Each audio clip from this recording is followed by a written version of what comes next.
And we're live. Welcome, everybody, to episode number 39.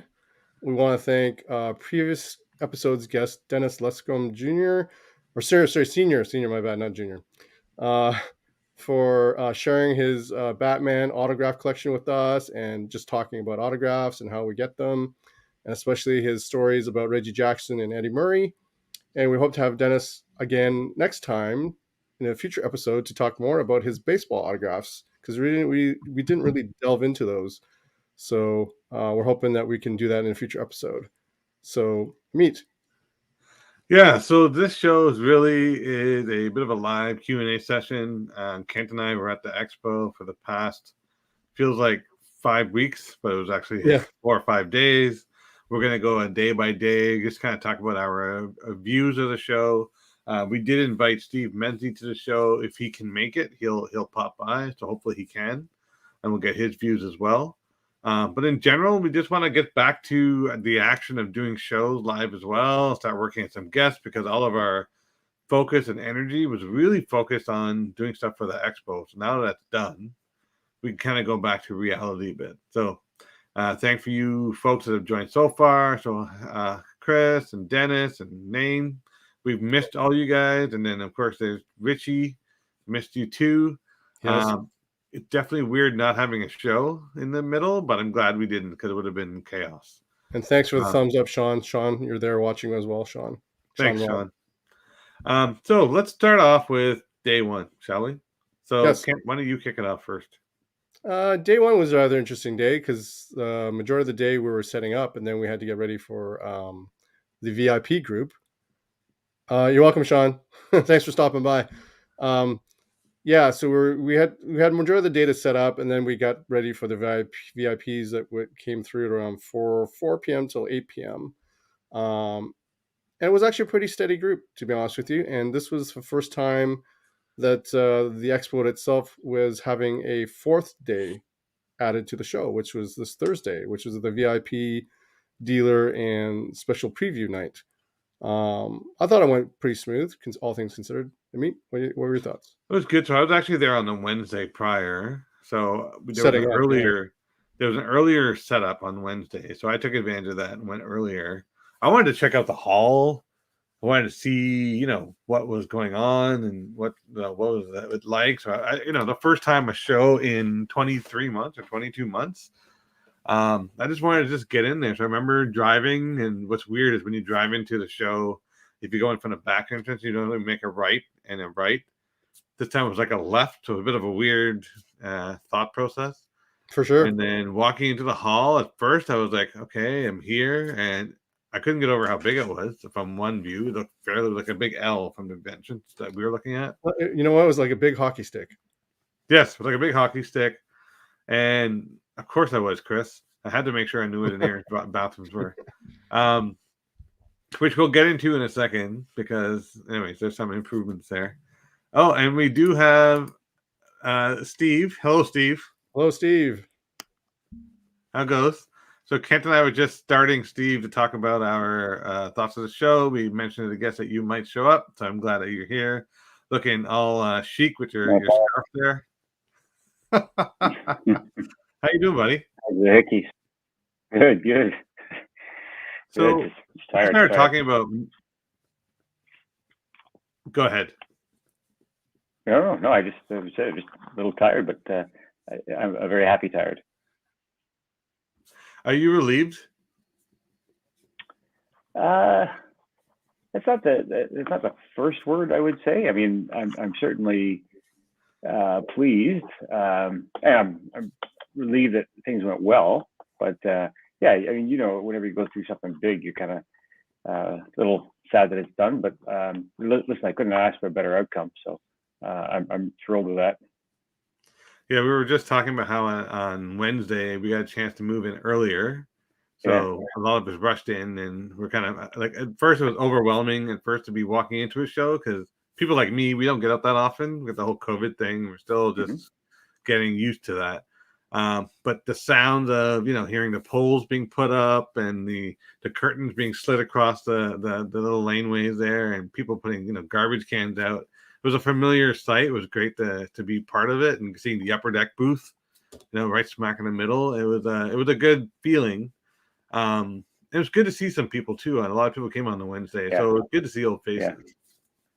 Yeah. It was really good that way. I mean, I was really everything worked out as well as I could have hoped. I'd like to say it was all planning and foresight, but there was a good amount of luck and timing in that, in terms of just being having hit the right time in terms of where the pandemic was at and capacity restrictions being lifted and so on. But no, listen, I have a really great team of staff and contractors that work with me and for me on the event, and then everyone was just super psyched for the event that I think they were probably a bit more even forgiving than they might have been otherwise. But everything went smooth. I mean, even from the start, we had a modified drive-in plan move-in, but we called an audible the last minute on that and just opted not to do it, and it worked out fine. We had a great backup plan, and again, it didn't.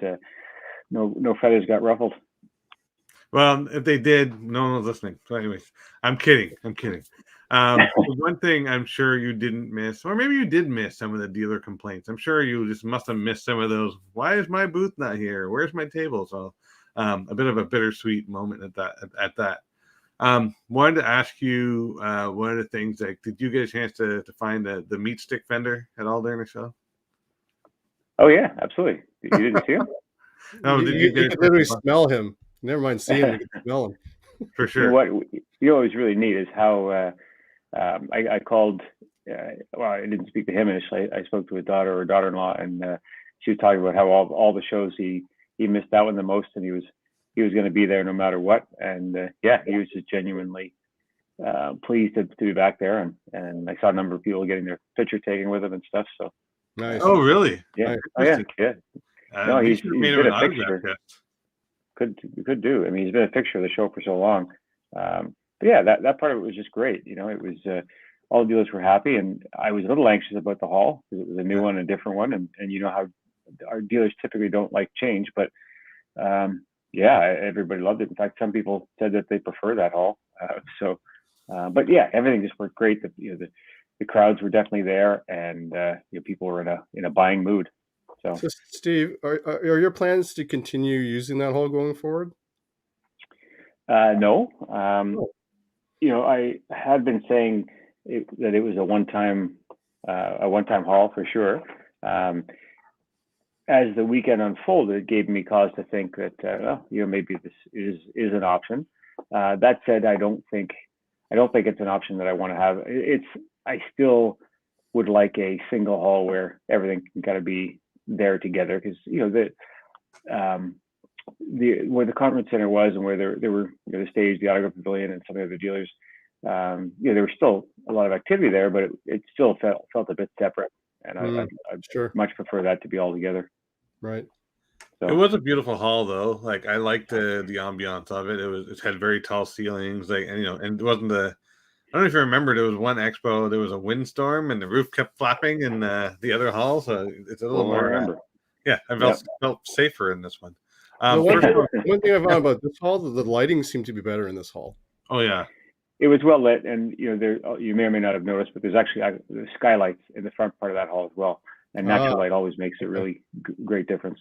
And the front part of the hall is it's very impactful. It's narrow and very long passageway, and better lighting, and I think it has a pretty great impact as you come in. Actually, Jeff Wilson, who was at the show as well, he did a lot of camera angles from that view, so showed how expansive the hall was. That was good. He was right at the entrance, and I was really happy. And there's some people mentioning some questions and stuff early in the chat. I'll get to that in a second. But it was really good to see Jeff there. And get to see his crew there. Need to see DJ Ski there. I have a funny moment with DJ Ski, which I'll share in a second. But it felt like good, and there's a lot of other podcasters around. So I noticed a lot of videos going up and people taking content. So that's going to bode well for you guys. So what do you think about that, Steve? Absolutely. I mean, and that was part of what I'd hoped for in having those guys come up. And I built a bit of relationship with Jeff Wilson over the virtuals. I met him through that, and we've kind of so we know each other that way. And then at the Beckett Summit in Vegas, just this past September, reconnected, and I had been asked if they wanted to come up earlier, and they talked about how important content is for them, as you've seen from their what they do. They put out a ton of hobby related content, and Right. they've done a really great job of their, not only their newsletters, but just some of the other video content stuff they do, and they have a real resource commitment to that. So the show is a great place for them to come, but they he loves going to shows. He loves that part of it, and it worked great. It was great to hear, because I can tell people how big the show is and so on until they see it. And Jeff has been to all the shows that have been on since in the last 6 months since things started to reopen. But he was saying what I've been saying for a while, that this show is, after the National, it's the biggest one there is. And so he saw a lot of content, and he created a lot of great content. And similarly with ski, I mean, I've been following him for a while. We saw him on Jeremy's Sportscard live show. And again, I try to follow what's going on in other parts of the hobby and the culture. And so I had a sense for who he was, and also got to meet him at the summit as well, and invite him up. And he said, sure. He loves the hobby and he loves the city, so it was a perfect combo. It also goes to show that you do, since everyone's aware, and a very important fact, and I want everyone to make sure they understand this, is Steve is always networking, trying to meet people, really working in behind the scenes. And, you don't get to see that when you're on the show floor, right? You don't realize how much effort goes in there. So I mentioned it to Jeremy, who's actually on tonight as well, that I was really impressed that they came up. I'm glad they did. I like the promo they did. The only thing I wish you were in more of the videos, because I would like to see you get some PR yourself. Or maybe you did and I missed it, but I think you should. Maybe we gotta fix that next show in May. We're gonna get you. Get you some free publicity on YouTube with just you. I don't really need me. I like being behind the scenes. I don't really need to be the face of the brand. Not that I want to be the ass of the brand, I guess, but I definitely. And also, I'm happy just to be a facilitator and to make it happen. So. Well, I saw a smile on Mikey's face and Jeremy's face all weekend, so that was good. Kent, do you want to? Those guys are both, they're both really hardcore collectors and so on too. So, they smile for that reason too. But I mean, everybody was just thrilled. So many people were just commenting on how great it was to be back and how pleased they were with how things ran. I like I said, I have a great team to thank, and then I also just think everyone came in with the right attitude. For sure. And I mean, it's post-pandemic, so that makes it a happier moment, right? For sure. Kent, did you want to add anything? I was just going to say, kudos to Steve for organizing this event and making it happen. I think you allowed a lot of collectors like ourselves to set up there, as well as the general public who's been itching for a show of this magnitude, so they can get out and come in and spend 4 days walking through the halls and finding stuff that they wanted for their PCs, or just adding something for their Christmas stockings, whatever it happened to be. You gave everybody an opportunity to just really be themselves and be happy. I can't tell you how many happy people we had at our booth. All the smiles on people's faces, they're just so happy just to be out and being in the hobby. So kudos. It was a really great buzz, and there was that really great mix of the guys who are typically always there, but also a lot of exciting new companies and new collectors. It speaks to what's happened in the hobby over the last 18 months. But I think that just generally elevated the whole vibe of the place, and there was a ton of business going on, and almost every dealer told me they were record sales and so on. But it was more than just the pure numbers. It was people were having fun. Yeah, and there was are you able to, or if you had a chance to, kind of get the numbers of how many people attended this year? Yeah, I haven't actually published it yet. It was some really unique trends in what was happening. I mean, I think I mentioned this to you before, but my pre-sales were up by 300%.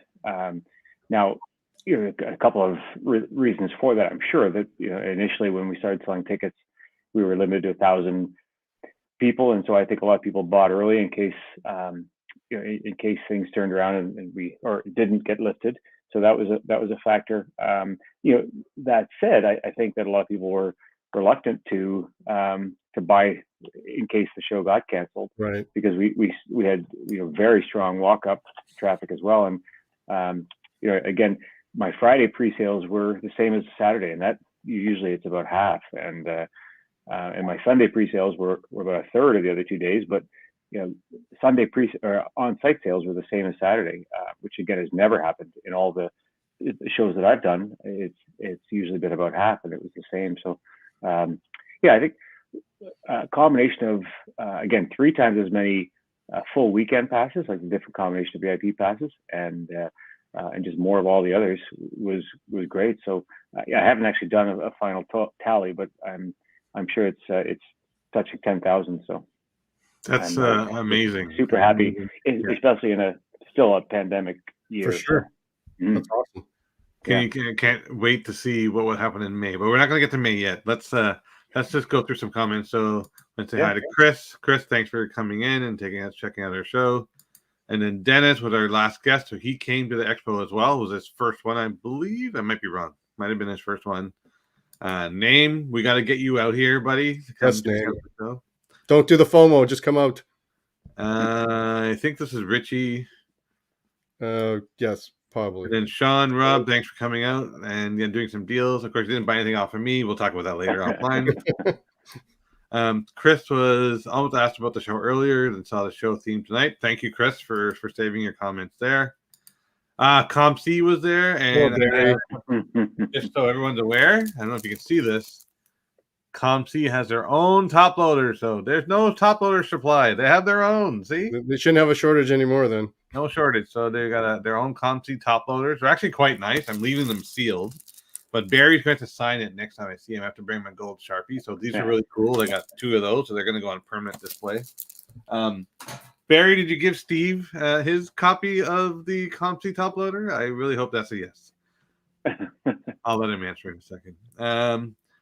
I'm not sure. Oh, yeah. So this was a comment that when I first came to the expo to check it out. Of course, we went to check where the bathrooms were because you have to get the cleanest one is the one you want to go to. Steve, we'll save that for another day. Good idea. Sportscard Live. Here's Jeremy. And as expected, so you're going to be put on the spot, Steve. Do you have a date for the Spring Expo? Well, I do. And the beautiful part of being in a digital world is that you no longer have to say it's in pencil and because it's in removable digital ink. So I'm looking at May 5th to 8th. But it's somewhat dependent on what hall options I've got, and I haven't confirmed that with the venue yet. And quite honestly, and I don't remember, Amit, whether it was you and I talked about it or not, but I would like to see what Upper Deck's plans are in terms of Series 2, because that would be it would obviously, because we missed Series 1 on this one, it'd be great to be able to time it to that if it works. But again, the shows will always fall unless there's some real compelling reason why otherwise within that same sort of late April, early May timeline. But so I would say anywhere from kind of the April 28th weekend to May the 12th. That'd be great. I should know within the next 2 weeks. So great. That'd be great. It'll be great to have some of our good friends from Upper Deck, Chris Carlin and Billy up here. I know Diane. I think I saw her. Here, yeah, you did. She was a visitor. She wasn't as an employee though. She was a visitor. Okay, well, she'll be here in official capacity. So one of the things I want people to understand is, so we had an Upper Deck presence, but it was facilitated by outside by other staff. There was Leaf wasn't there as well, and President's Choice wasn't there as well. So think about it. The show was an uber successful show, even though those players weren't necessarily in the room. So you can imagine when May comes around and they're actually able to facilitate this around the release. That should be an amazing show because more people will come out because they're there. Well, and not to keep in mind, Beckett was there, but in a reduced capacity. They didn't do any of their raw card reviews, which are usually a really big deal. And I have more than one of the grading companies talking to me about being there. The U.S. grading companies talking to me about being there in the spring. Your KSA and MNT, our Canadian grading companies, both graded on site, and they both told me they had record levels of grading done. PSA Canada through Brad Hartland and his team also still, even with express levels still only being open, had they were jammed the whole time. So yeah, and so when people are aware, we're talking to Brad, they were busy. Back then, PSA were busy. Like people were forking out over $150 to get things slabbed. So the price wasn't turning people away. So it's a good sign. It wasn't, but he was also, Brad's really a hobbyist. He's in it for the long term, and he didn't have any hesitation in telling people, recommending that they hold off until prices come down if he didn't feel it was warranted, based on the cards that they were doing. So yeah, it's very healthy. Let's see. Oh yeah, so just going back to Jeff Wilson. So just to give another comment here is we saw Jeff all over the show. They were everywhere providing content, ripping boxes with kids in attendance. They did a stage with Jeremy up on the screen, and you guys even broadcasted it across the backstage for everyone to see, which was quite neat. I'd like to I can see that being a challenge in the old hall. I'm going to call it the old hall, Arrow 5, Hall 5. It doesn't have a backdrop per se where you can do that kind of thing, right? Well, no, but I've had the big digital screen on the last couple shows, and it's an expense to be sure, and it's one I even considered cutting this year because I wasn't sure what was going to happen. But I'm really committed to it as a way of just providing more value to fans and to collectors to have have some really compelling content. So it's not. I don't want everything there to be just transactional. I want there to be the social part of it. I want there to be the community part of it. And I want there to be just other things. People like the interactions with the hobby and with their. And again, another thing I learned through the virtual is not just the player guests. It's a lot of the hobbyists that people want to hear about. Right. And great thing about both Jeff Wilson and Ski is that both of them are also they partner with eBay a lot in the US, and so that was that much easier for them. There's a lot of sort of continuity and crossover. So it's kind of funny, but eBay must have bought an exorbitant amount of bags because every time I went to do a loop, I ended up with another bag, and my wife wondering why I have 20 of them at home.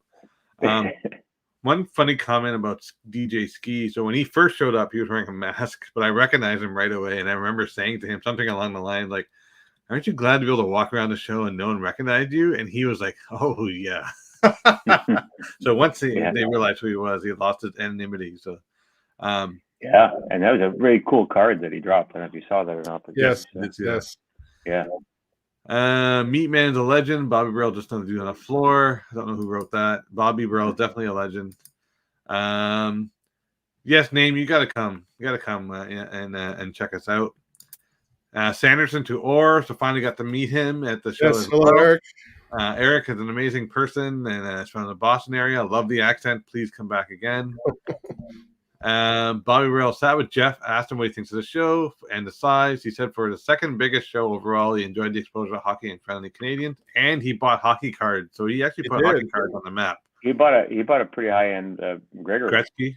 Yeah. Gretzky too. Oh. Yeah, he bought a Gretzky off a gentleman named Franco Soderski, who's he bought a Gretzky and a Ovechkin as well. Yeah.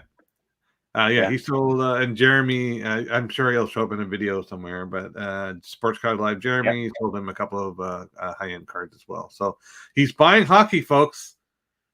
He's buying hockey. That's right. Yes. It's on the curve. I'm not sure what he's talking about here. I'll keep going. Let's see what Paul is saying. So many dealers there. You have truly genuine people who enjoy the hobby and interact with each other and not who are so full of themselves. That is true. That's true. Yeah. You also saw 16-year-olds and 12-year-olds with more money in their pocket than I have in my bank. I'm not sure what Stan's talking there. Let's keep going. Oh, Dennis has been to a bunch of expos, so that's good. What's Barry saying? Sadly, no, but Steve and Mike will be very involved in the next ComC show promotion at the Spring Expo. So there you go. So ComC was there. It was good to see Barry. So Barry we hadn't seen in almost 2 years. So was definitely a treat to see him. So Kent, did you want to ask some questions before I ask Steve any more questions? I was going to ask Steve this question. I didn't get a chance to ask during the show, but was it your idea to have the music in the background?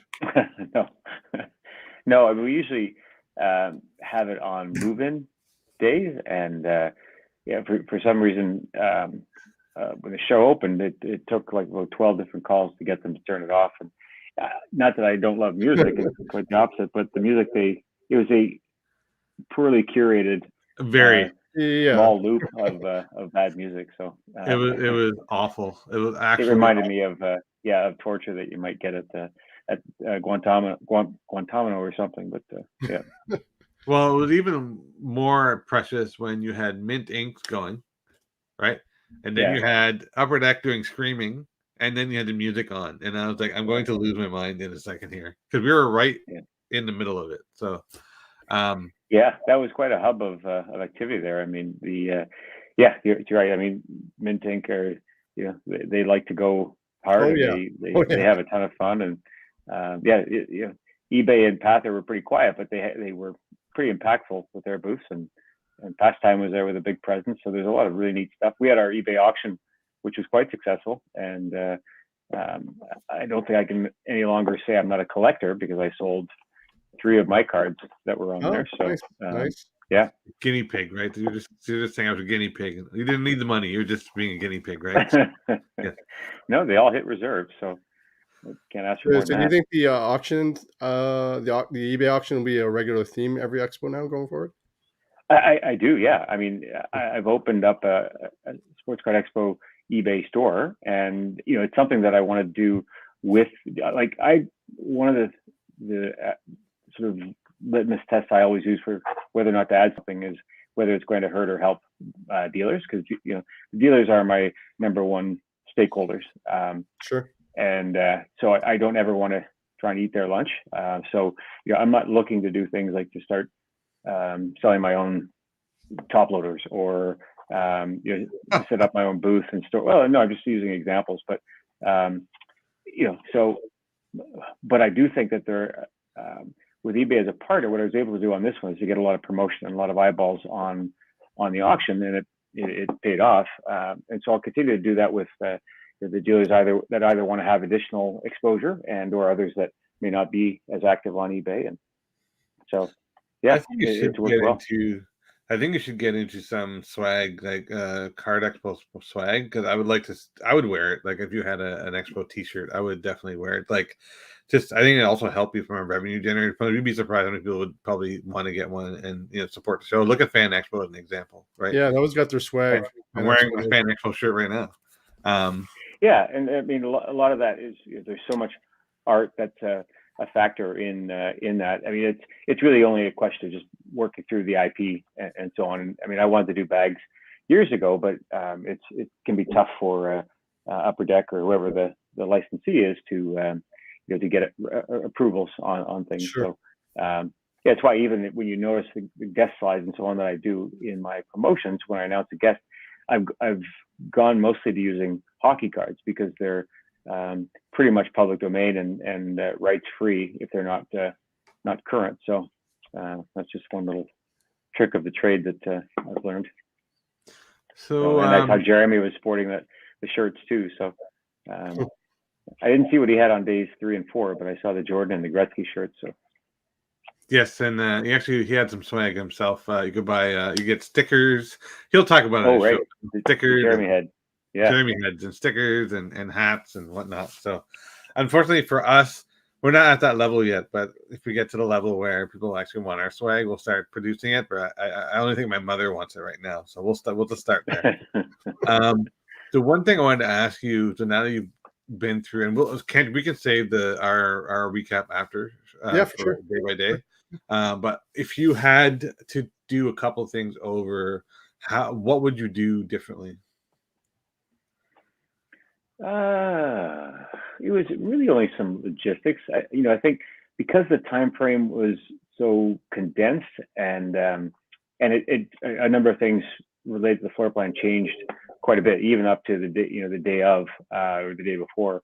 Some of the communication around where things were and how to get there wasn't clear, and that caused the confusion. Again, my preference would be to have everybody in one big room. It wasn't an option this time, so I think we made the best of that. But really, it was just some stuff that for most people probably wasn't even an issue. But when it's your baby, you always kind of see the warts. So sure, just things that could be improved. Is that hall the biggest one? No. Which one's the biggest one? Hall 2, the one that was next door. Oh, interesting. The show was in Hall 2 about 7 or 8 years ago before I. Oh, that one. Yeah, that's a perfect square, almost like a big rectangle, right? It's a bit. Yeah, it's a bit of a. I forget how many sides it has, but it's kind of rhomboid or something like that. But at least it's one big room. The thing about 5 is it's a big rectangle. It's clear span, no pillars or anything else. But it's neat and tidy. But again, a lot of people commented on liking that really long entranceway of Hall 1. So whatever. Well, it made it look cool.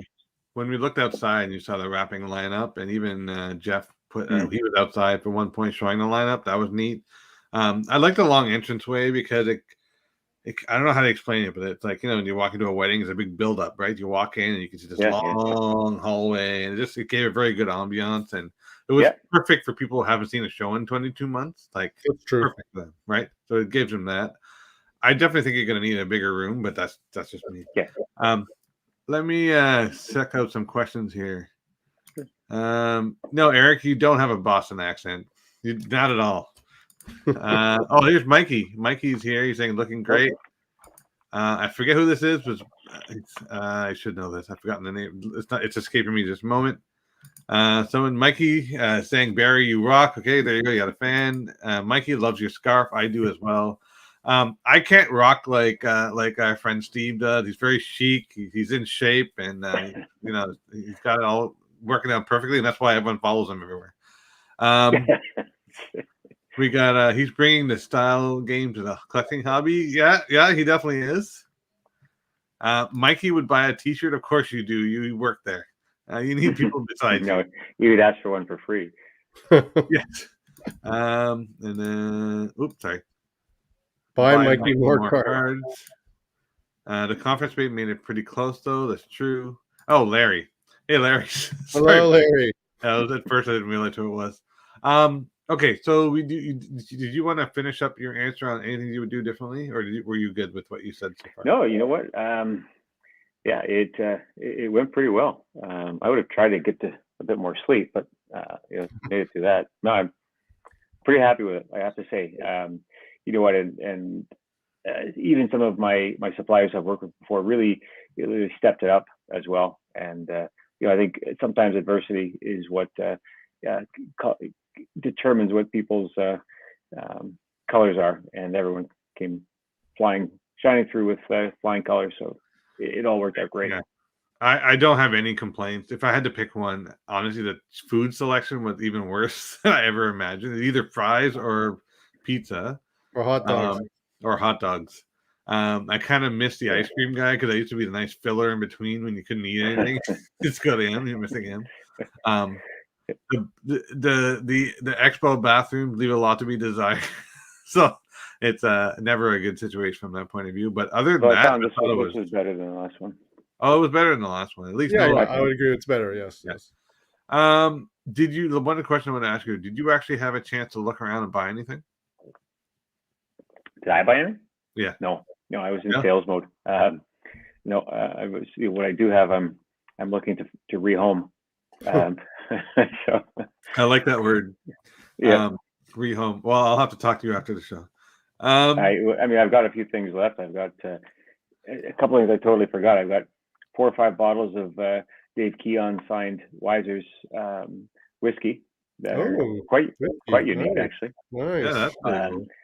Realized I couldn't put those on eBay, so I didn't have a plan B set up. But no, some of the great things that I've acquired, not really intentionally, but yeah. Well, I have one dying question. Did you get gifted, or have you bought one of those snap cases? What do you call them? The little suitcases. You got one? Yeah. I'm pretty good at doing contra and recognizing where where I get good stuff. So yeah, I still have it wrapped up, but I have one of those, and I have a game used Austin Matthews stick too in a beautiful collector case that again, I don't have much shelf space here, so look at you. Might be looking for a home for it. I feel like a proud papa. We've turned you into a collector. It's such a nice thing. Next, you're gonna need a whole attic. All right, a couple more comments here, and then Kent, if you have questions, please go ahead. Yes, bring back the soft serve ice cream guy. It definitely for sure. PSA Wayne Gretzky rookie card for low price of $24.5. PSA 8. I don't know if I want to ask what he keeps in it. That's okay. I'm gonna leave that one alone. He's telling Steve to show it. He wants. Well, case? he wants you to show it. So Show no, we're what, not the going to case? put Steve on the collector case. Sure. It's right here. All right, Pretty there we awesome. go. We're gonna see some Steve swag.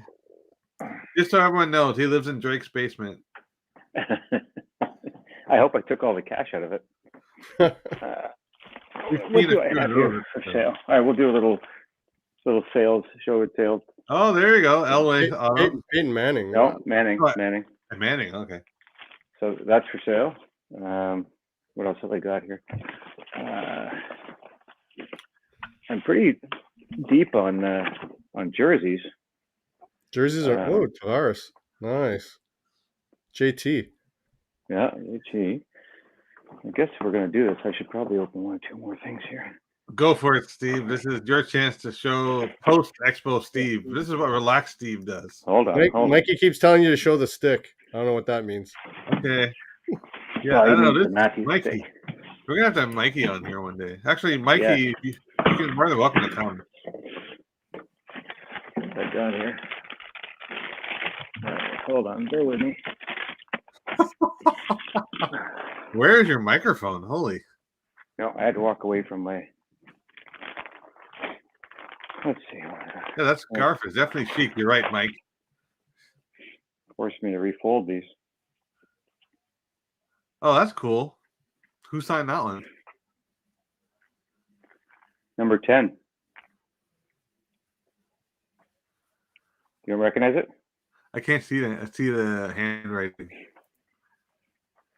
Number 10. Chief. Oh, nice. Okay. Wow. Wait, you got the Chief to sign a jersey? He barely signs anything. He never signed anything. It's true. Well, okay, I'm gonna be calling you later. I need that. Only because this guy may have forced him to. I don't know. Oh. Oh, nice. Oh, wow. You've got a whole like collection going on. What are you doing? Just throwing it on the back of your chair? This is blasphemy. Oh, I can't put it in the soul department. Bobby. Wow. Oh, Bobby Orr. Nice. Those are three of my dad's favorite players. Folks, just letting you know that Steve is officially a collector. He's got jerseys hanging up. You look like almost like Bobby Burrell's live cam feed. Oh, there we go. There's the case. Nice. Okay. It's pretty. So I've been using this for my white glove trips, actually. Nice. Oh, yeah. Hold on. Nice. So I have my little kit in there. Magnifying glass. Nice. We got you a sticker that says Steve's Goodies and put it on top. Mikey he has Steve connections for sure. Oh, is there a white glove in there? Please tell me that wasn't a white glove. You just have a white glove in there? Yeah, 2. White glove treatment. There you go. If the glove, white glove service. It literally is white glove service. Eric has your attention now, and then. Oh yeah, Sandra. Okay. Or Mikey, text me your address, and you want the link to come on? Yeah. You know what? Send me the link, and I'll show you how to use the case. Okay. Careful, Actually, let me do this. So while we're doing this, Kent, do you want to ask Steve some questions? I don't want to keep Steve all night. I'm sure he has his beauty sleep he needs to. No. You go ahead. I'm quite interested in Steve's show and tell right now happening here. I don't know what else I have here. You don't want me to? I do have cards somewhere, but I haven't unpacked them yet. Yeah, like most of us who haven't yet unpacked, I'm sure. Oh, good. It's not just me. Yeah. So go ahead, Kent. I'm going to extend Steve. Sure. Steve, Mikey, the link. So Steve, did you get any?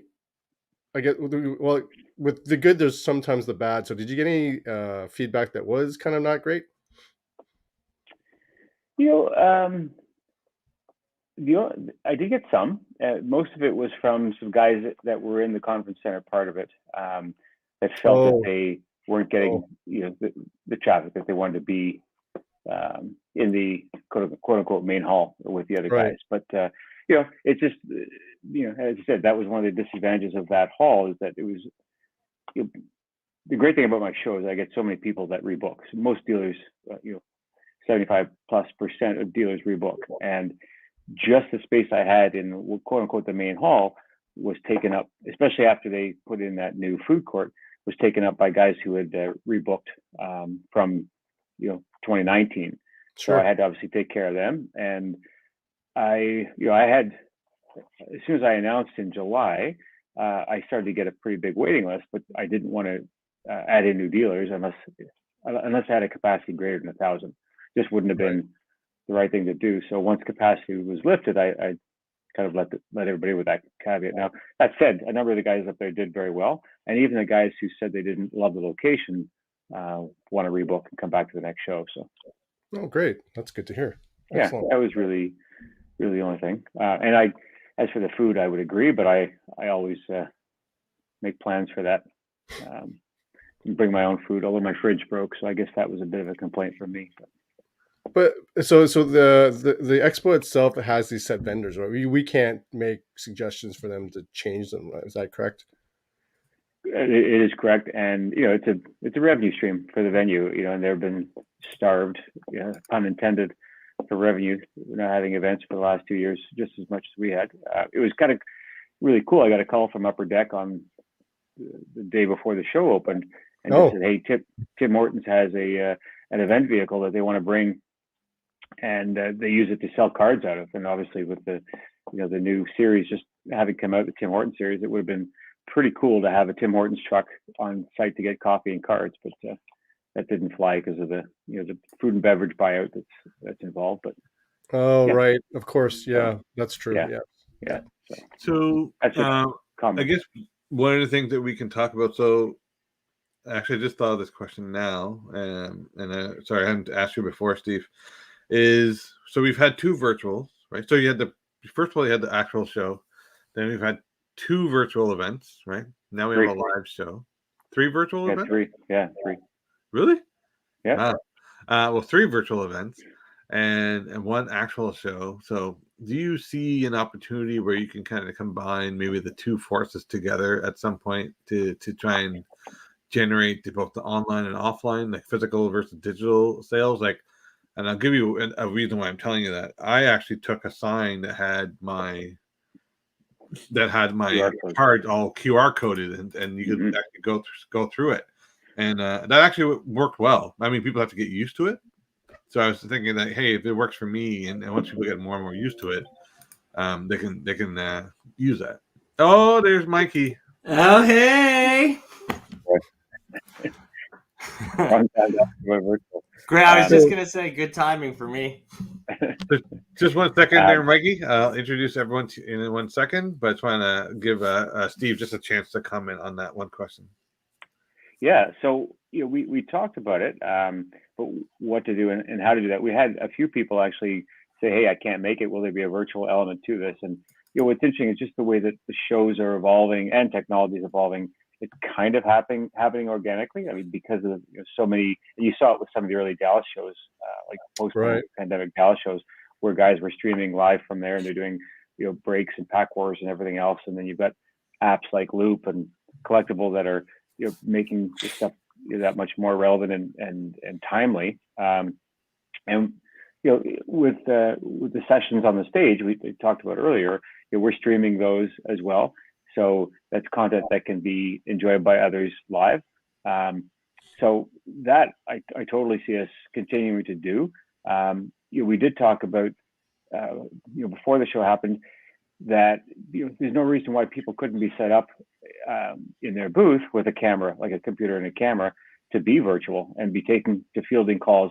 But it's not going to be guys like yourself that are sort of one-man booths. It's got to be somebody that's bigger, that can have somebody dedicated to that, because you can't be dealing, keeping an eye on your stuff and monitoring the computer all at the same time. But so elements of it yeah, absolutely. Will we do another virtual? I know Mikey's a big advocate of it, and I know some of our partners are super keen on it. And frankly, it was really great for building our brand and the profile of the Sport Card Expo. We increased the size of our database by 50% and exposed the show to a lot of people that hadn't seen it before, primarily from the US and other countries. So in that sense, it's great. And it's a good exercise, and it really, it kind of unites the hobby. I mean, it's, and I say that, collectors in Canada have more in common with collectors in the US or Australia or wherever, oftentimes than just, you might have with your next door neighbor. Well, that's what I was about to say, because when you did the virtual, you actually allowed Cherry, who's in Australia, to be part of the show where they can't physically be here. Right. Yeah. And I mean, they're already starting to, to ship worldwide, and you're seeing so much of the pandemic was fueled by a lot of the offshore buying and selling. So it's all coming together. The economics of it don't always, make sense yet, but again, I didn't do it. I did it as a branding exercise, but I also did it to try and support dealers, because, especially early on in the pandemic, there was very few sources for people to buy and sell outside of some of the established marketplaces. And even with that, there's still an appetite to connect more socially for the community members. So that's a good answer, and I look forward to seeing how you can marry the two worlds, because I would definitely be interested if I was ever a shop to do it on that level. Unfortunately, not everyone you have to pay for the electricity and power, so that's a different consideration. But what you did with your QR codes is really smart, and it makes a lot of sense. So with the eBay auction that we just did at the expo, we did a similar thing. We put QR codes on a number of the items that were in the eBay booth. So when you were looking at my Gretzky PSA 8, you could just scan the QR code, call it up, and see what the price was at, and so it's lots of that kind of thing. And I think there are opportunities. For example, if I was doing it, if I would hire someone or have someone work with me, they could be doing stuff in the back while I'm in the front. I mean, there's lots of options. I'm interested to see. I would actually like to see. I don't know how feasible this is. It's something I was considering a bit doing, but I didn't run out of time. But I actually wanted to rent a touchscreen monitor and actually have the cards right there on the monitor. You could just swipe. I've seen them do a lot of tech expos where you'll actually, go through and see events. And Mikey, I'm sure you're aware. So this is a good segue to bring Mikey into the conversation. So for those of you who don't know, who should know by now, Mikey Singer is the president and founder of his own company. I'll let you get a chance to explain what that is, but he's the brain behind the virtual. And I learned, funny enough, I didn't actually ask the question earlier, but I learned at this expo that what Mikey actually does. I had, for some reason, thought that Mikey worked for Steve, and of course, that's not the case. Well, so, I do work for Steve in a sense. In a sense, but not really. Yeah, I'm his client. Yeah. Yes. So I wasn't aware of that. So that one, it was kind of funny because he gave me the dirty look and like, really, you're asking me this after 3 virtuals? Anyway, Mikey, please just tell people what you do, and then we can get into a little bit about the show, your takeaways, your impressions, whatnot. Yeah. So I have been in the event industry for about 20 years now, and I used to own and run the Everything to Do with Sex show. And then when I left that business, I wanted to start my own different show completely. So I started the Fantasy Sports Show. It was a beautiful, amazing show in Hall 5, very visionary, so visionary and ahead of its time, in fact, that only about 200 people showed up. But one of those 200 people that did walk through that door was Steve. And right away, he became one of my first clients ever. So Steve has been my client for about 6 years now and had a lot of faith in me and shown me faith since that time, or 5 years now. It's hard to keep track of time. And then once again, when everything shut down, I proposed to Steve almost immediately, hey, we should take this event virtual. There's already so many people inside the industry who are buying online. They're used to it. They're doing breaks. They're buying on eBay. They're buying on all different sorts of apps, Facebook Marketplace. It's not too far a stretch to bring that into one space. And once again, Steve trusted me enough to take a huge risk. And we partnered with eBay very quickly to bring everyone to the first Sportcard and Memorabilia Expo online. We had 6,600 guests that walked through the door. It was an incredible success. It's still one of the largest events to ever happen on Hopin. And from there, we did 2 others. I love the virtual component. I'd like to switch it more from just a selling event to a really informative industry leading event in terms of that, because you can pull from so many different aspects, right? We can bring Jeff Wilson from LA. We can bring DJ Ski in. We can bring in, we were talking to a couple people from Australia, from Cherry Collectibles. So it really is a worldwide event when you can do it online. There's no barriers to entry. It was awesome. And then this year, coming back to a show for the first time, Steve was like, we got 2 months to put this on. I'm going to keep changing things throughout the process to make it fun and interesting. And Steve is one of the most calm, collected people I have ever met. I've been in a couple situations that would have broken most people, and he came through it in flying colors. One was when the roof almost blew off at the venue. And Yep. It actually did blow off. It did blow off, and I am screaming at people to get up on the roof and fasten it down. It is 40 miles an hour. I'm like, I don't care.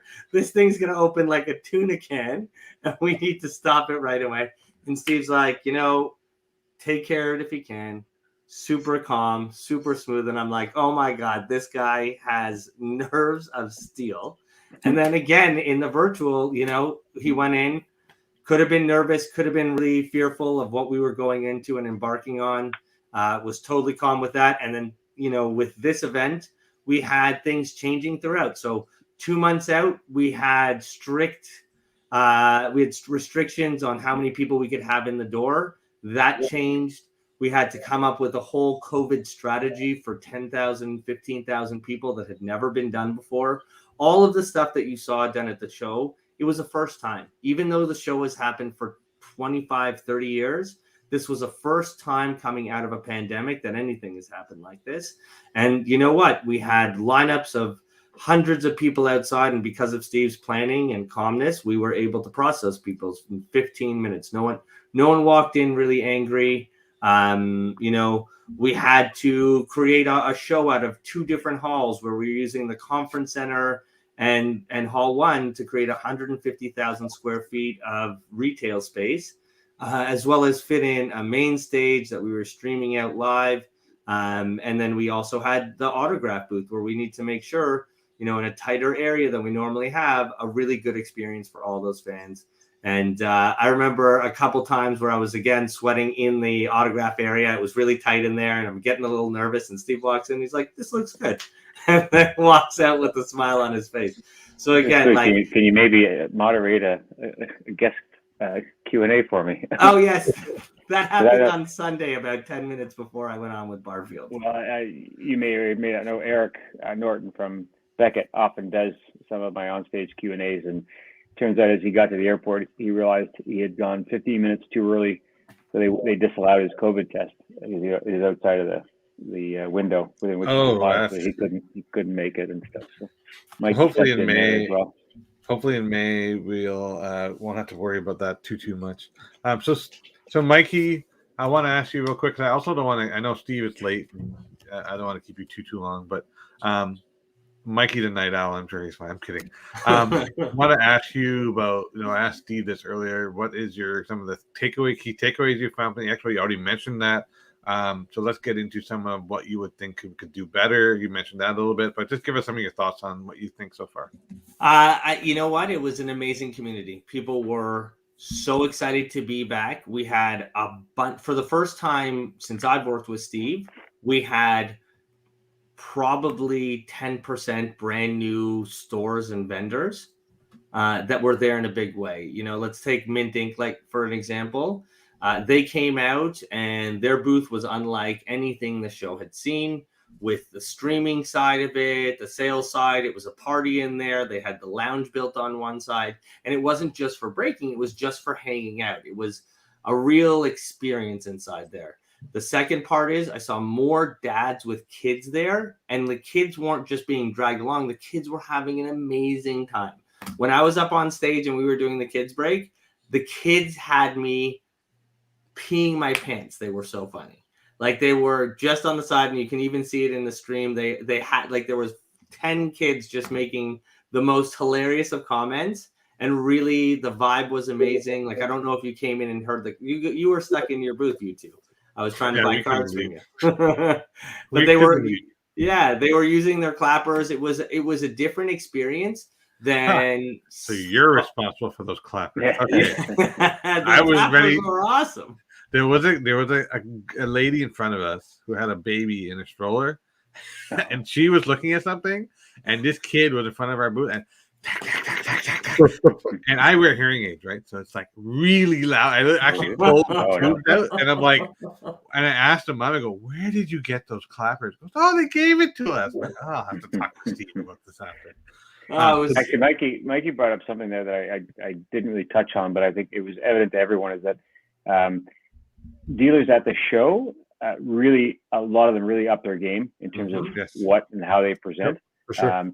And that's really indicative of the quantity and quality of new dealers, like bricks and mortar, as well as just pure collectors. Like literally, there were 4 new dealers that became CDDs during the pandemic that were all there, and they're all merchandising and doing such a much better job of bringing proper retail to a hobby that has been sorely lacking in a lot of ways.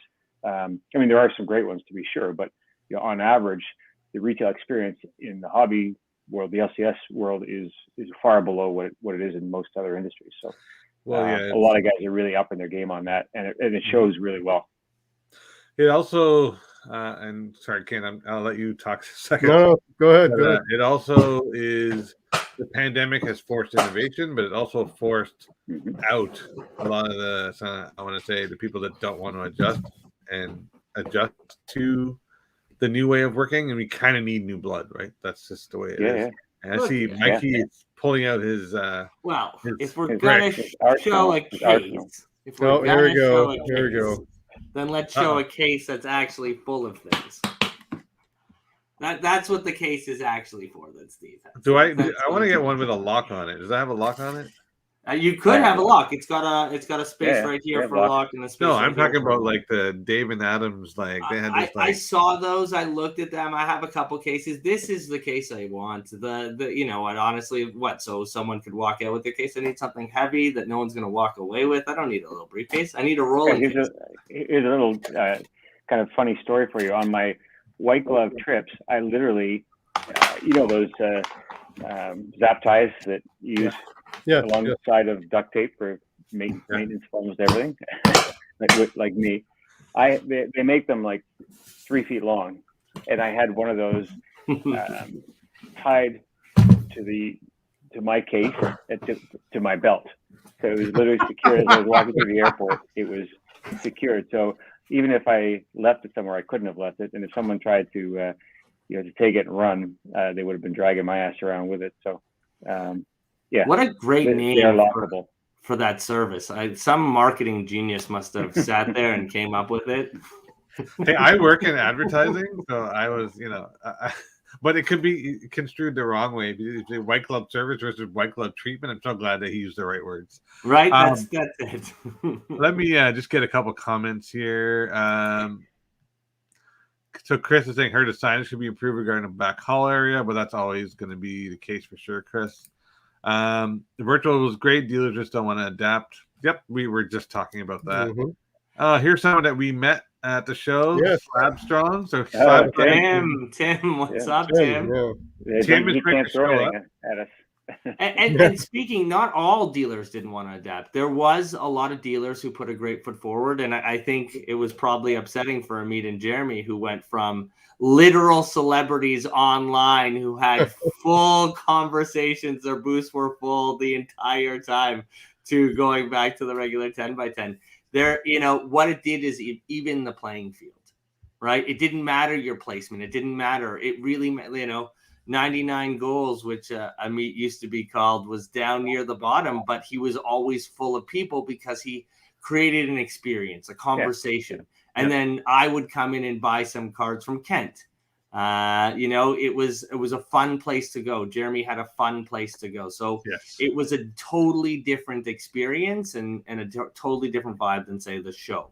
So speaking of experience, what the coolest thing, and Steve has mentioned this to me offline, and you as well, Mikey, it's a networking angle. So through the pandemic, we got to meet a bunch of people. I finally got a chance to meet Show Your Slabs. I'm forgetting the name right now, but Tim from Slab Strong. We're going to bring Tim on very soon for a show because have some of his paraphernalia. They're awesome. There you go. Yeah, they're throwing them around during the show. Oh yeah, gives everyone a little bit of a heart attack, and then you see that it's all right.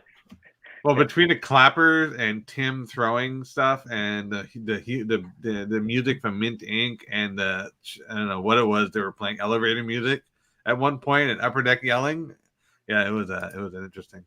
So we're at the hour mark, and I know I don't want to keep you all too much later. But Mikey, is there any other comments or thoughts you want to kind of impart on us?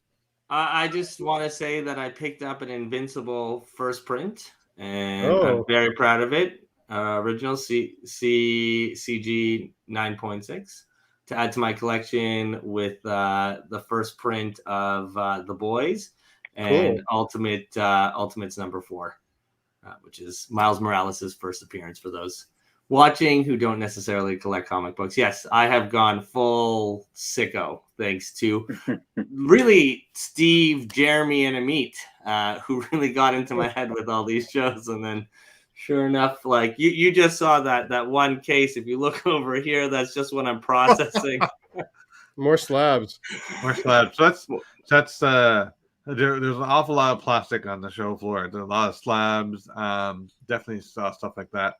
But before I go any further, because Kent and I are going to kind of do a day-by-day recap and open up some boxes that we got at the show.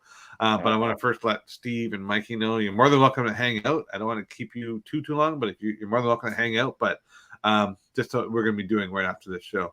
So go ahead, Mikey. One note on that. If you ever want to join us for opening boxes, me and Steve have a little show called the Greybeards, and it's where me and Steve would fit into it, mate. Crack a couple boxes. So please tell me more. Please tell me more. What is this called?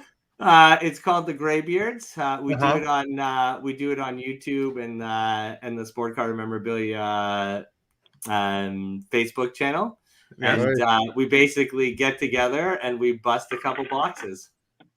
Okay, we'll do that. And then we'll have to get together and do that for sure. You heard it here, folks. You heard it here, folks. Good time. Steve's got a good drink, something like a rum and coke. Oh, what's this? Oh, there we go. We're going to bust the box of Mosaic. What, Steve? Man, Soccer. Yeah, there we go. Now you're talking my language. That's soccer? You're talking my language now, Steve. He blew, Steve did well. Steve was like, I'm going to buy me some jerseys, some backs. I sold my Gretzky. I'm $1 million richer. No, I haven't sold that yet.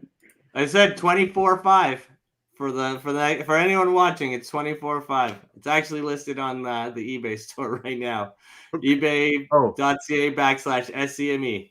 Yes, please. To everyone, that's how to get access to the Sport Card Expo eBay page. Is there anything else you'd like to announce, Steve, or are you like that you would like to kind of make sure people are aware of? Some promo, just a heads some up. Last minute thoughts of the show. No, listen. I mean, I kind of said it all. It was it's the purest, all around best show experience I've had yet. And one of the things that kind of got lost in all this was that this is the 30th anniversary of the Sport Card Expo this past November. Really? Oh. Yeah, 30 years. 1991 was the first show, and I didn't focus on it then, but so that makes would have been 60 shows less the 3 that we didn't do. So I might the 57th show didn't have the same ring to it, but you could backdate it. Yeah, maybe we'll just focus on the 60th show that happens. But so that's pretty cool, and it was kind of neat that Al Sinclair actually sent me a note before this show and said, good luck and stuff. And a lot of people still ask about Al. I always wonder about Al. He's doing great, and I don't think he could be happier to not have been in the business during this. So, but no, I am really appreciative of everybody that supports the show and the hobby. All my sponsors, all the dealers, and of course all the all the fans and collectors, and frankly, my great staff, Mikey and his team. The other contractors that I use, OPS, Irene and Renee and their team, and it's just I'm kind of a one-man show, but you can't really do it without a great group of people backing you up. And For sure. I'm probably not going to. Don't get all misty-eyed, Steve. There's still more shows coming. It's not the last one. Don't worry. It got all like Oscar speech worthy. I'm like, they're gonna cry. No, but it was good, and we're glad that you do it. And of course, Jeremy and I and whoever else that you may talk to, we're always trying to support wherever we can to make sure it grows, because as we do this as a community, we grow together. So, and Steve, just so everyone's aware, I text Steve probably way more than I should. So I appreciate you putting up with me. And then Mikey, I have your contact now, so I'll be doing that to you very soon.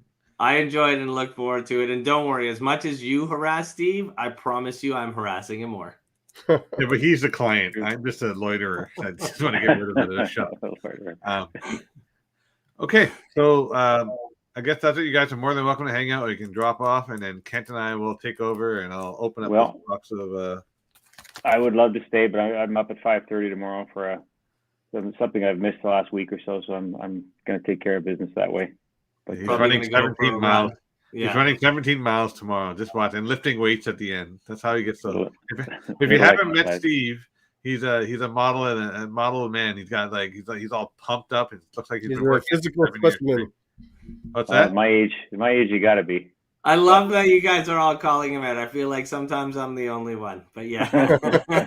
Scarf. You got to pull off the scarf.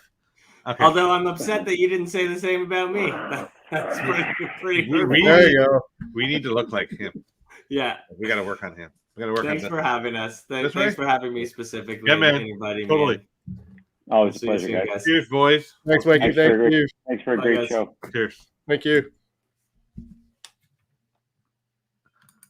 Eric, no problem. It was awesome. Finally great to meet you too. So we're gonna open up some wax. And Steve, are you having trouble? You're gonna hang out? Yeah, I'm gonna hang out. I couldn't find where it was, but I'm just gonna delete. See you guys. See ya. Wow. Okay. So do we really do day by day? I think we kind of exhausted it. We went over everything. We went over everything. We can talk about.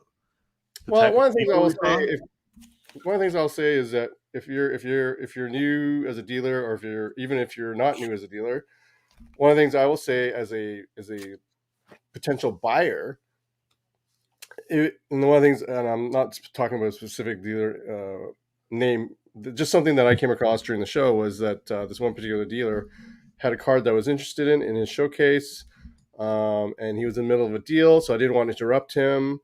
But the only frustrating thing for me was, as a potential prospect of potentially buying something in his case, all his cards were not priced.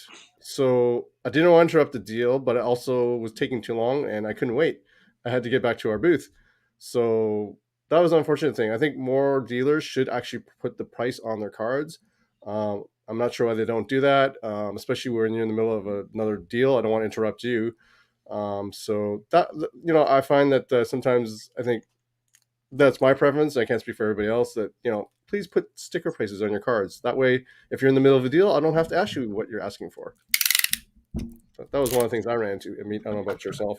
For me, I want to say one thing. So I think I heard a lot of this and I mentioned a lot of it. Yes, there's a lot of money being spent. There's a lot of big ticket items being sold, but don't feel like you're priced out of the hobby. There are options out there. There are people there with low end and smaller stuff. So that's not to worry about. The other thing I noticed is there are kids. I'm going to say kids, teenagers with a lot of cash in their pocket. And they are very specific. So a lot of the big people are looking for investment pieces. They're looking for high-end Gretzky's. We're hot at the show. McDavid for sure. Crosby for sure. Slabs. If you had slabs of key guys, you're doing really well. But I mean, I could say I personally witnessed, not at my table, but I personally witnessed several deals where $2,500 plus. There was one deal that was almost 5 figures that I witnessed as well. Not at my table, a different table. So don't get discouraged by that. That's just the way some things roll. But there's something for everyone. You good, Ken?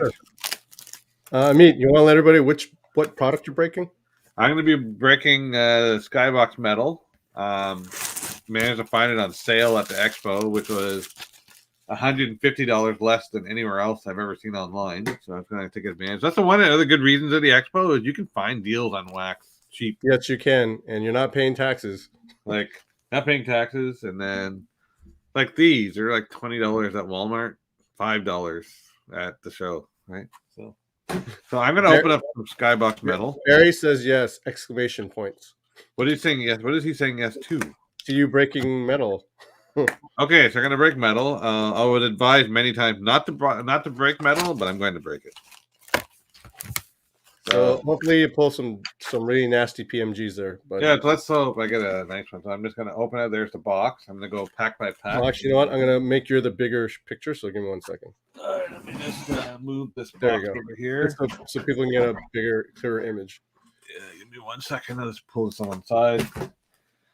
Kind of get my water out of the way. And I need a box to put this in, so let me do that. All right. No, terrible box. I'll do that one. I still haven't cleaned up from the expo, so let's do it this way. While you're getting set up, I'm just going to read Dennis's comment. I thought it was a great show for the first in a couple of years. Dealers were moving in prices, also which was nice. Lots of raw cards. Yes, that is true. Okay. So and name says he's sending you the Hobby Insider Mojo. Thank you. I need it.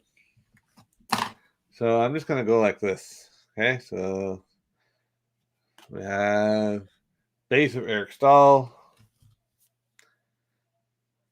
Looks like Bergeron. Grubauer. Yep. Grubauer. And we have Nathan McKinnon base. And a prospect of Nils Hoglander. And another base. So, I'm going to read... and Vanacek rookie. I'm going to read Eric's comment, which is pretty funny. And I actually honestly forgot to take him off. Eric says, my favorite part of the show was when Kent first arrived and was setting up. He left his sunglasses on for half an hour and looked like the Hoppy Terminator. He did. We're all wondering like what you were doing there. All right, pack 2. Okay, so Johnny Gaudreau, Rantanen, Binnington, Jack Hughes. All right, Ovi. We have an auto. Signature. Auto of Jordan Binnington.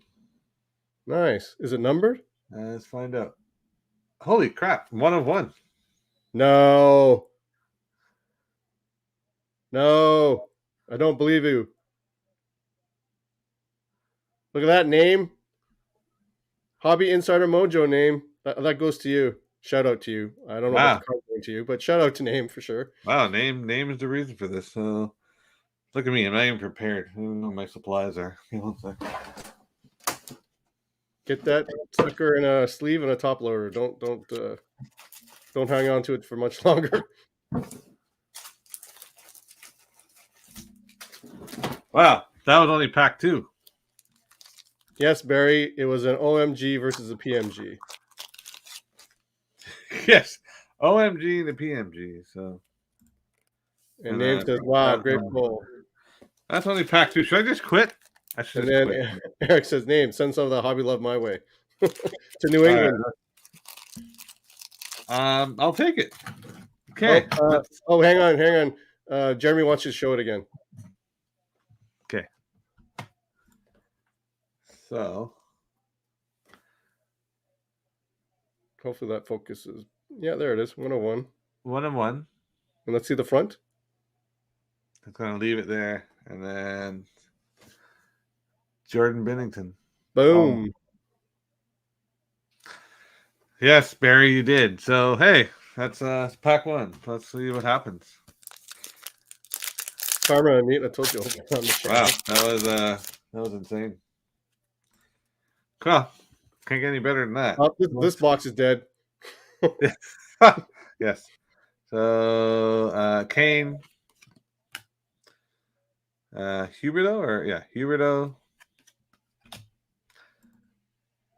Kopitar. That is Klingberg.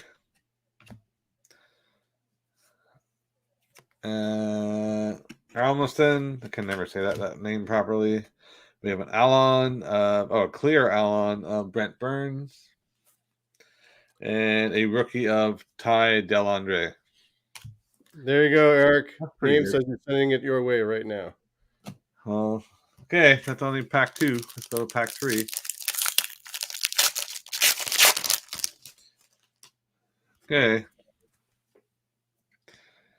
So I'm just gonna go base. No one really cares about the name. Base. Yeah, that's definitely base. Base. Base. Base. And we have an Intimidation Nation. Oh, Those are cool. That is Barlama. And then base. Still kind of crazy we pulled a 1-on-1. yeah, live on the show. Yeah. Maybe we should have done 2 videos. Okay. I'm gonna go through this. Yep. This Standard base. base cards. Base. Something's coming. Is a What is that? A net something? net deposits There of you go. Cousins. And just one rookie, Nathan McKinnon, and the rookie is Tyler Benson. Okay, next pack. Sorry, I mean, how many packs are in a box?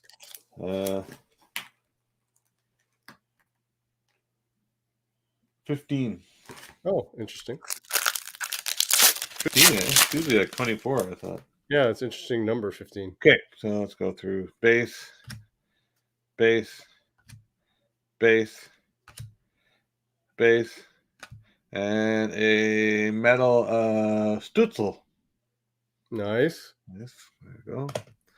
And then we left with rookie Robertson. Nate Robertson? Yeah. For the Toronto Maple Leafs? Yep.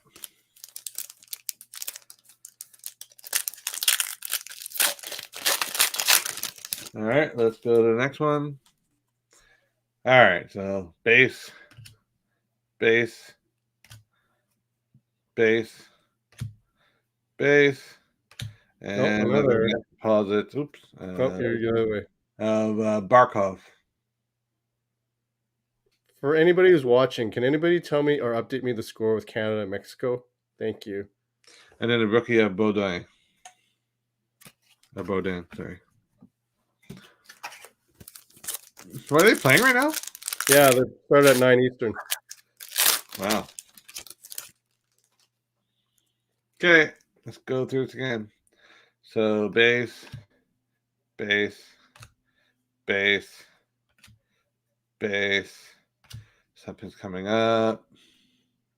Nick Robertson, rookie. Wow, another Nick Robertson. I am a Leaf fan. It's coming to tell me if the Leafs won today. They were up 1-0 at one point.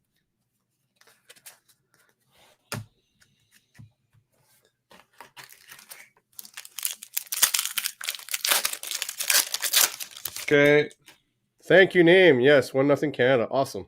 Nice. So base, base, base, and it's a base, a Lankinen rookie, and Nathan McKinnon net deposits. Oh, 4-0. Wow. For the Leafs, I'll take it. All right, down to looks like 5 more packs. Oh no, Jeremy said it was a 3-0 final. Oh, okay. Still, they won. That's good.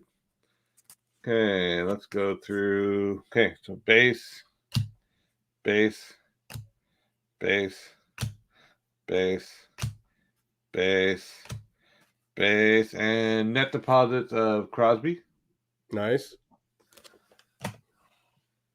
Oh, nice. Now I need Jeff Wilson to buy a Matthews and Marner's Young Gun next show. Okay. Base. Oh, sorry, not base. That's a That was a Varavana rookie. rookie. Base, base, base, base, base, and a Morgan Geeky rookie. He's with Seattle now, I think. Someone can double check that. You're the hockey pro. I wouldn't know that. Yeah, I'm not a hockey pro. You're pretty close to being a hockey pro. I guess. Okay. Let's go through this.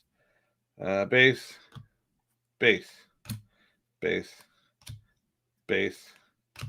An Alliance, Bergeron, and Pasternak. I need to ask him. I know it's the play on the word alloy.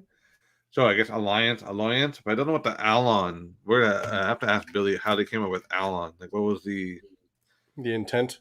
The intent behind that one? Unless someone knows. Okay, down to 3 more packs. 3 more packs. Alon's a type of clear metal. Okay, thanks, Jeremy.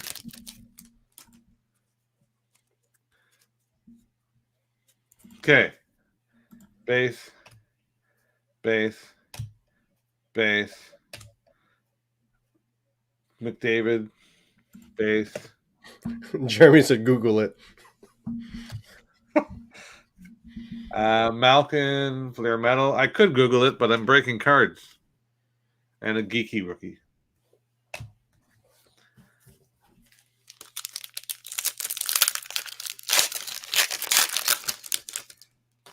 All right, down to the second last pack. Base, base. I don't know how group breakers do this, dude. This is exhausting. Yes. I don't think I do this. The way you're doing it is not quite right. Yeah, Johnny Gaudreau, PMG at a 199. There you go. I was hoping for a McG, but that's good. And a Logan Stanley rookie. I did a little bit of mostly selling, not much buying. I bought a couple of key pieces, but they're buried back there somewhere. I got an SPX Matthews autograph through a cash and trade deal. Sorry, I lied. A McDavid SPX auto I got out of that deal. And the only other thing that was notable was picked up a couple of cup autos, 1/1 of Tavares and an Ekblad out of 8. Those are the things that stick out. I picked up 4 things, Dennis, which I'll show once Amit's finished with Crosby, Eichel, Zingle, Wilson. Oh, I'm mentioning base. No one cares. Draisaitl Metal. And a Barzell All-Stars. And that, I think, is the box. That's it. No last pack mojo there, huh? Well, I had second pack mojo. Yeah, you did have second pack mojo. Did you sell that PSA 9 Black Diamond Carey Price? I did not. I still have it. I think Carey Price being hurt didn't really help matters, but that's okay. Well, the fact that Montreal is not doing very well didn't help either. Yeah, but I think when he plays for Team Canada, it's going to change. Yeah, it's unfortunate that Montreal is not doing well in the standings either. It's because I don't know about you, I didn't see anybody asking for any Montreal anything. Well, all they were looking for, like, do you have fire? PSA 10, key guys. Oh, thanks, Nate. Great, awesome. Go ahead, Kent. Can you go ahead and show your Thunder? Yeah, sure. Well, let me see if I can switch this around. There we go. So I did get for my Danica PC. Hopefully that shows up. There we go. Troy Screen Circles Danica Auto out of 50, and I do have a Danica Patrick Auto PC. Not huge, but several key autos that I have of hers. So I was just adding that to my Danica Patrick Auto PC.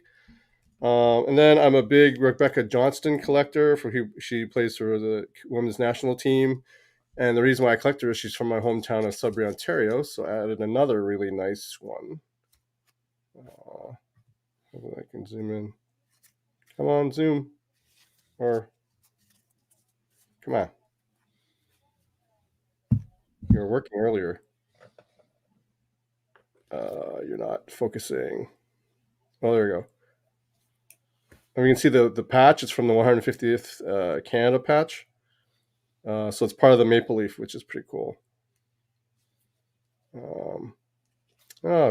Freaking camera. Anyway, so there was that one. That was a patch auto. And then I got this one actually off of Amit because I don't have it for my entertainment auto PC, which I have a large entertainment auto PC. And thank you, Amit, for that, hooking me up with that. That's Danny Trejo Machete. Still can't believe we found that where I found that. Right. And I love his Snicker commercial with the Brady Bunch. Thanks, Name. Oh, my focus is not working tonight. It's weird. There we go. Danny Trejo. And last but not least, for my soccer PC, and this is probably my biggest purchase of the show, is this Erling Haaland Gem Mint 10 Sapphire, Top Sapphire rookie for the Erling Haaland PC. That was my biggest purchase of the show. There you go. So those were my pickups from the show this time around.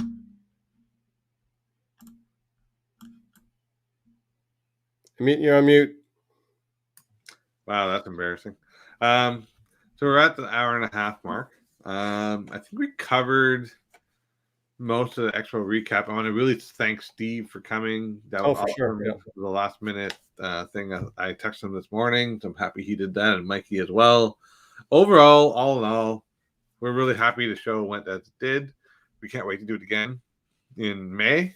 I think he said May 5th was probably when we're aiming for. That's 6 months from now, so roughly? Yeah. Roughly 6 months. And we're going to see our buddy Jeremy. We'll be set up beside each other. And hopefully we'll see Name and a bunch of other people. But did you want to add any last minute thoughts, Kent? You know what? It was just nice to see everybody again. It's like you said, it's been how many months? 22 months that we haven't been together as a group, just hanging out and doing the love of the hobby and just being around one another. So it was really nice to see everybody in person and not virtual. And it was nice to see the other people we got to meet, like Eric for the first time, and there was a bunch of others just to name a few. But it was just a nice environment, and everybody had a good time. We all had a lot of laughs, and it was good. And I think it's good for everybody's psyche just to be around one another versus just seeing everybody through a video screen. So yeah, I just wanted to say that because it was just awesome. It was just awesome to be together again for the longest time. It was great to see everybody in person for sure. I'm hoping that things get better and we can do without the mask, because it made it a little awkward for some people, and me included, because hard for being a hearing impaired person and talking through a mask. Even for me, I'm not hearing impaired, but I still had trouble hearing what people were saying because it comes out muffled. Yeah, it's maybe they did that on purpose. It's like, how much do you want to pay for that? I don't know. It's like, okay, fine. So, anyways, I think with that we'll end the show right there. I don't think I have anything else to cover. Although I still can't believe I got a 1-on-1 in the box. Well, if you don't want it, you can give it up. Oh no, I'm definitely gonna keep this for a while. That's pretty cool. All right. So thank you all for joining. It was awesome to see you all for the first time again in 2 weeks. We'll see you on the 23rd. We're probably going to have, actually, Tim, if you're still in the audience, you're probably the one person we're going to bring on the 23rd, because one of our other guests can't make it, and we'd love to bring you in. So have a good night, everyone. Thanks for watching, and we'll talk soon.